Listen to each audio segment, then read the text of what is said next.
ថ្ងៃទី3លេខរ៉ូម៉ាំង3យើងមានទ្រព្យសម្បត្តិនេះនៅក្នុងភាជនៈដី2កូរិនថូសចំពុក4ខ7កព្រះគ្រីស្ទគឺជាព្រះវិញ្ញាណផ្ដល់ជីវិតនៅក្នុងយើងគឺជាព្រះអង្គដែលបំភ្លឺនិងធ្វើការនេះគឺជាទ្រព្យសម្បត្តិដែលមាននៅក្នុងយើងខការបំភ្លឺរបស់ព្រះនៅក្នុងចិត្តរបស់យើងនាំទ្រព្យសម្បត្តិចូលមកក្នុងយើងដែលជាព្រះគ្រីស្ទនៃសេរីល្អព្រះអង្គគឺជាការប្រែសភាពនៃព្រះคล้ายជាជីវិតរបស់យើងនិងជាអ្វីគ្រប់យ៉ាងរបស់យើងគោដោយសារការបំភ្លឺនៅក្នុងចិត្តយើងនោះយើងមានទ្រព្យសម្បត្តិដ៏អស្ចារ្យមានតម្លៃនិងល្អឥតខ្ចោះខទ្រព្យសម្បត្តិនេះជាព្រះគ្រីស្ទដែលគង់នៅក្នុងយើងដែលជាភាជនៈដីគឺជាប្រភពព្រះសម្រាប់ការផ្គត់ផ្គង់ដល់ការដំណើរជីវិតគ្រីស្ទានងពាក្យថាទ្រព្យសម្បត្តិនេះនៅក្នុង2កូរិនថូសចំពុក4ខ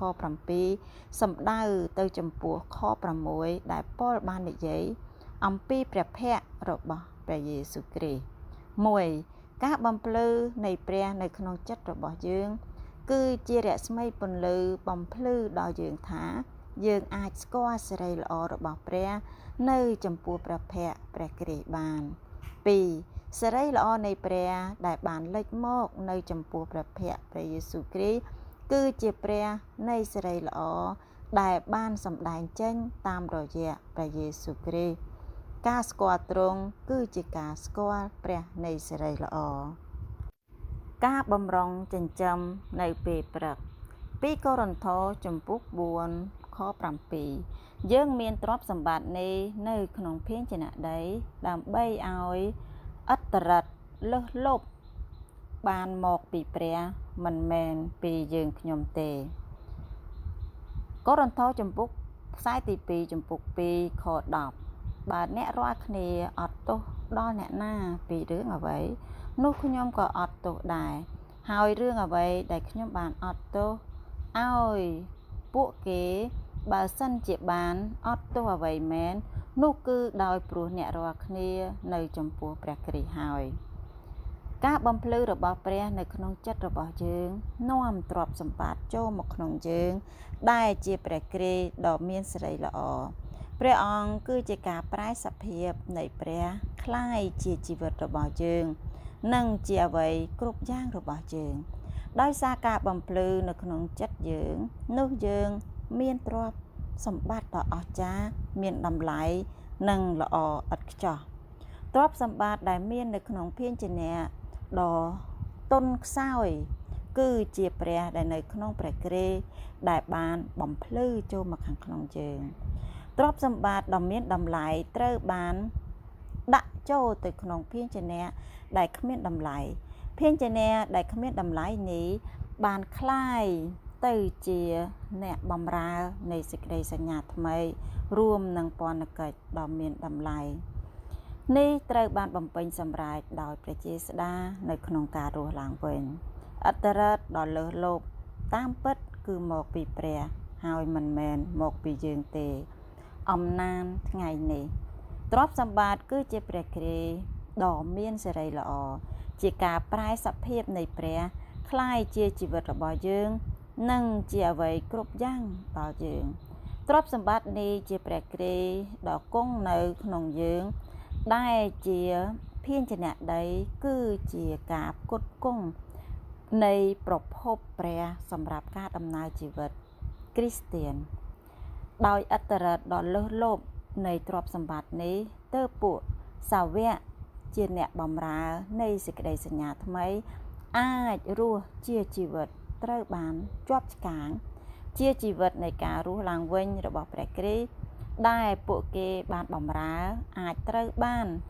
លេបចេញលេបមកដល់ឲ្យឃើញលេចមកឲ្យឃើញពាក្យទ្រព្យសម្បត្តិនេះនៅក្នុង2កូរិនថូសចំពុក4ខ7សំដៅទៅចំពោះខ6ប៉ុលបាននិយាយអំពីព្រះភ័ក្ត្រនៃព្រះយេស៊ូវគ្រីស្ទ ពាក្យភាសាក្រិកដែលបកប្រែថាព្រះភ័ក្ត្រគឺជាពាក្យដូចគ្នានឹងការបកប្រែថាបុគ្គលនៅក្នុងជំពូក2ខ10ជាផ្នែកមួយដែល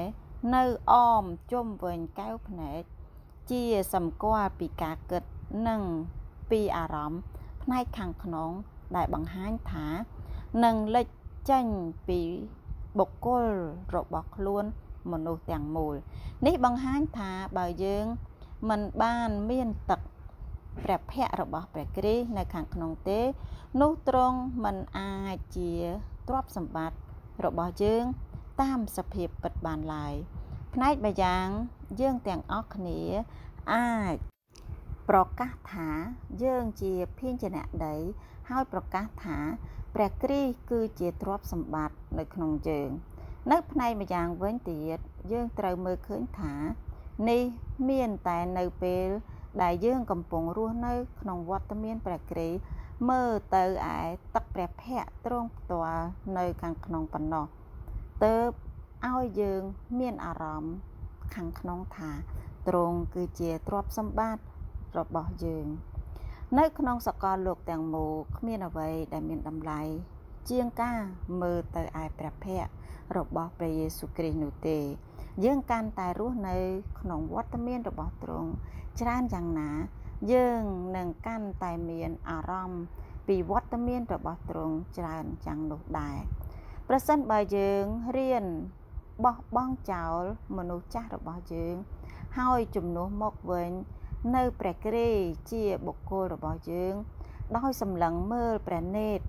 ខាងក្នុងរបស់ទ្រង់ហើយទទួលអំណរវត្តមានរបស់ទ្រង់នោះយើងនឹងមានអារម្មណ៍ខាងក្នុងផ្អែមល្ហែមពីភាពពិសេសរបស់ព្រះគ្រីស្ទដែលគង់នៅ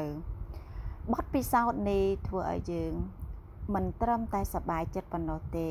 ថែមទាំងមានពន្លឺចែងចាំងទៀតផងសេរីល្អរបស់ព្រះគ្រីស្ទនឹងភ្លឺចេញពីខាងក្នុងយើង